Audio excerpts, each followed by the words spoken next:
All right, thank you, Ezekiel. Again, we are now going to take a deeper dive, not into just what's happening today, but the history and the story behind this. And I'm going to do that with somebody who covered it extensively and in a way that nobody else covered. I probably don't even need to say your name. You're such a Memphis legend. But let's introduce Ms. Janice Broach here to join us today. Janice, thank you for taking the time. Oh, I'm happy to do it. Let's talk a little bit about the developments that we're hearing right now. I heard you, well, Ezekiel was telling that you could almost hear the shock in your voice. It is shocking. I don't know that this has ever happened. If you get something at the last minute, it's usually the governor saying, okay, you get a stay. Tony Carruthers, from the minute he went behind bars on death row, has been filing legal documents after legal documents. I mean, pages this thick. He would send those to me, too.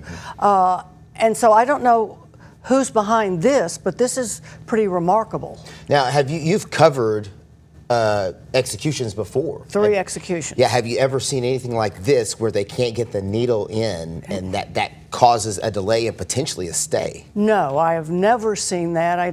Can't imagine why they could not get the needle in. It makes you wonder, who are they using to do that? Some people don't want to be part of executions. Correct. As a matter of fact, the first 2 executions that I witnessed, one in 2006, Sedley Alley, one in 2007, Philip Workman, it was lethal injection.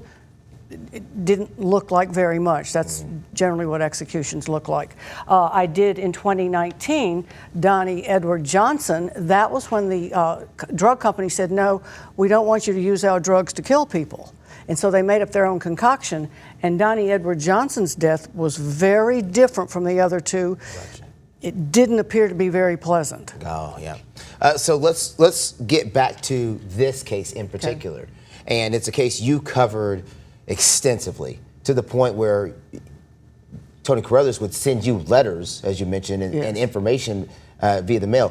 What have you learned over the years of covering this story? Well, Tony Carruthers is actually a very interesting person. He's always said that he didn't do it, but there was someone who was related to some of the people who were arrested who said he did do it and he was there.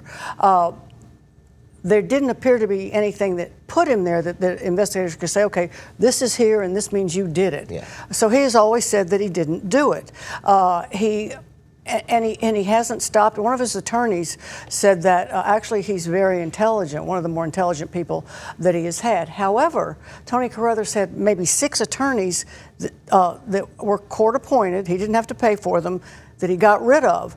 And then he defended himself, which is not an indication of being a very smart person, because attorneys will say, do not defend yourself. He was convicted. But the case is kind of astonishing anyway because of the crime. I mean, it's diabolical. For sure. I mean, murder is terrible, but this one had to be planned out. Well, and so I think there's a lot of, as we've been recovering this story because of the execution, the scheduled execution, I would say none of us have had a chance to go in depth about the crime itself. We've just mentioned 3 people were murdered and their names, and they were found in a gravesite, basically. But the details of the actual crime, I don't know that anybody's had a chance to really go into. So could you do some of that for people? And the details of the crime indicate that it had to be pre-planned because you had to know about a burial that was going to happen at Rose Hill Cemetery. But according to prosecutors, Tony Carruthers and Montgomery, they wanted to become big drug dealers in the neighborhood.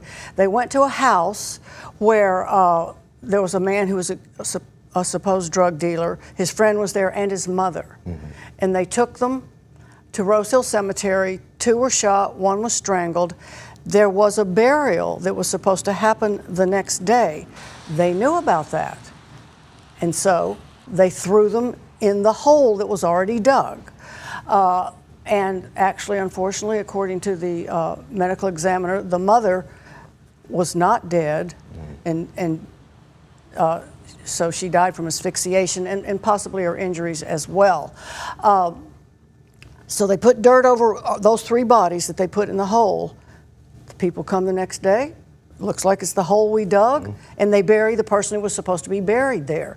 So you had to plan that out. Yeah. And you had to know what was going to happen to do that. I wonder, did you ever find out how the police found out that they were in that burial site? Yes, one of the relatives of one of the people who were there when it happened told police.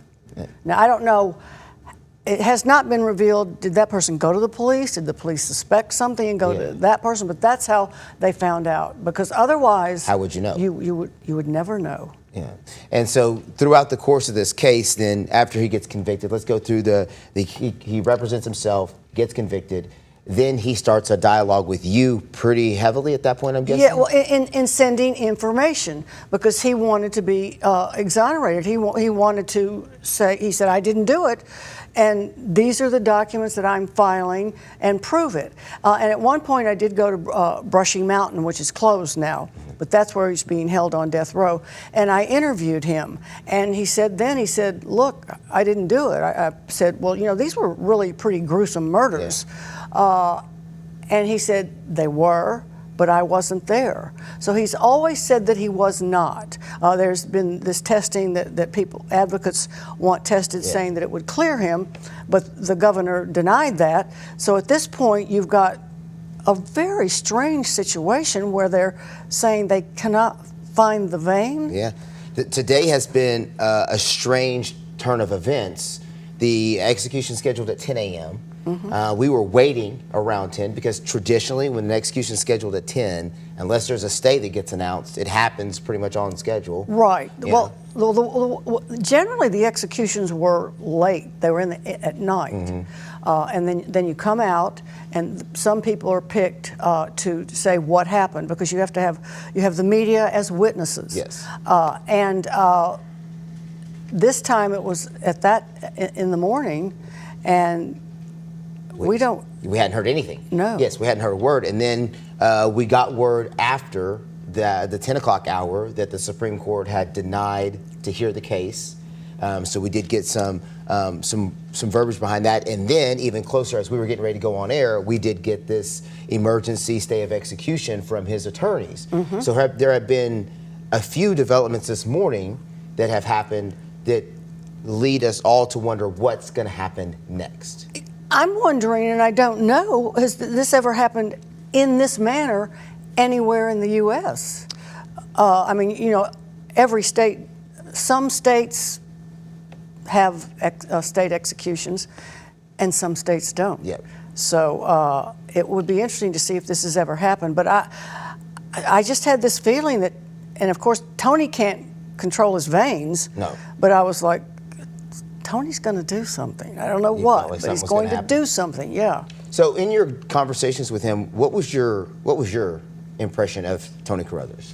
Well, you have to remember that no matter what a person has done, unless they're severely mentally ill and can't communicate in a particular way, that no matter what they've done, no matter how heinous, they're still human beings, and they still act like human beings and have the same feelings and whatever that human beings have. He's a very personable guy.